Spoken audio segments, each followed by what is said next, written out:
Olá pessoal, o meu nome é Camila e este é o curso Preparar FMM.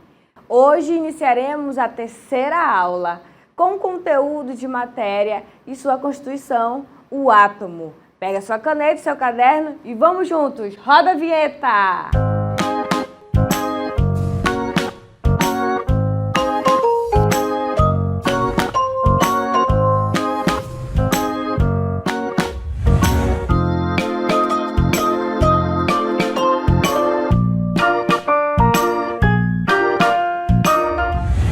Descobrir a constituição do átomo foi um desafio gigantesco para os filósofos e gregos lá antigamente.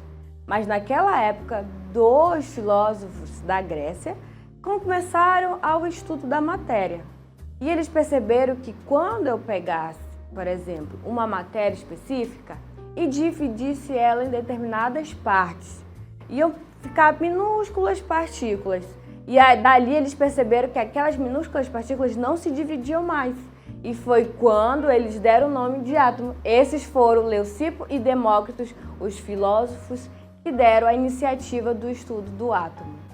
Então, o primeiro cientista que retomou ao estudo de fato do átomo, depois de Demócrito e Leucipo, foi John Dalton em 1803, quando ele deu o nome da bola de bilhar.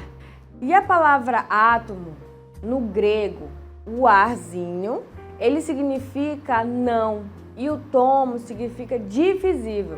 Então, por isso que naquela época, lá antigamente, eles diziam que o átomo era uma matéria não divisível. Com o passar dos anos, foi descoberta a eletricidade. E J.J. Thomson realizou também um experimento em 1897. Com o feixe de raios catódicos, ou seja, eram partículas negativas que foram atraídas pelos polos positivos no campo elétrico externo. Esse foi o experimento de Thomson. Através deste experimento, Thomson chamou o modelo de pudim de passas, concluindo que o átomo era uma esfera eletricamente positiva, não maciça, mas que incrustadas naquele átomo haviam partículas negativas. Anos mais tarde, em 1911, Ernest Rutherford realizou também um experimento com as partículas alfas, para verificar se o átomo era então maciço. E ele percebeu que o átomo é constituído por duas regiões distintas. Uma delas é o núcleo, onde está especificamente a massa daquele átomo, e por fora temos a eletrosfera, onde ficam de fato os elétrons. E a partir daí ele chamou de sistema solar. Se o átomo fosse como Rutherford propunha, os elétrons iriam se colidir, assim perderiam suas forças. Assim, em 1913, Niels Bohr, aluno de Rutherford, concretizou de fato esse modelo atômico. Claro, mudando assim algumas características, onde cada órbita, lá na eletrosfera, havia uma determinada quantidade de elétrons. E esses elétrons tinham energias diferentes uns dos outros. Daí foi chamado níveis de energia. Então, Bohr, por ser aluno de Rutherford, juntou esse modelo atômico chamado de Rutherford-Bohr. E para terminarmos, vamos revisar o que vimos na aula de hoje. Iniciamos falando sobre o átomo e os filósofos gregos que deram contribuição para este assunto. Vimos também a matéria constituída de átomos e alguns cientistas que se dedicaram para este estudo, montando os seus modelos atômicos. Vimos que a matéria é constituída por átomos e que alguns cientistas se dedicaram para este estudo, montando os seus modelos atômicos.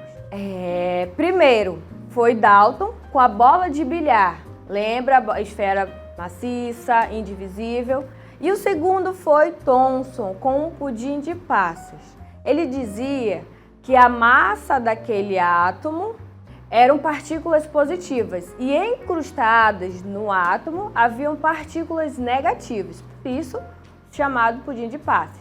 Terceiro foi Rutherford com o sistema solar, onde ele descobriu que no átomo havia um núcleo e em volta desse núcleo a sua eletrosfera. E por último vimos também Rutherford, que foi quando o aluno de Rutherford estudou um pouquinho mais a fundo o seu modelo e aí descobriu os níveis de energia, que é também chamado como sistema planetário, que é quando seus elétrons estão cada um em suas camadas, cada um em seus níveis. Então é isso, galera. Terminamos o conteúdo por aqui. Curta, compartilhe e salve para você assistir mais tarde. Até a próxima aula!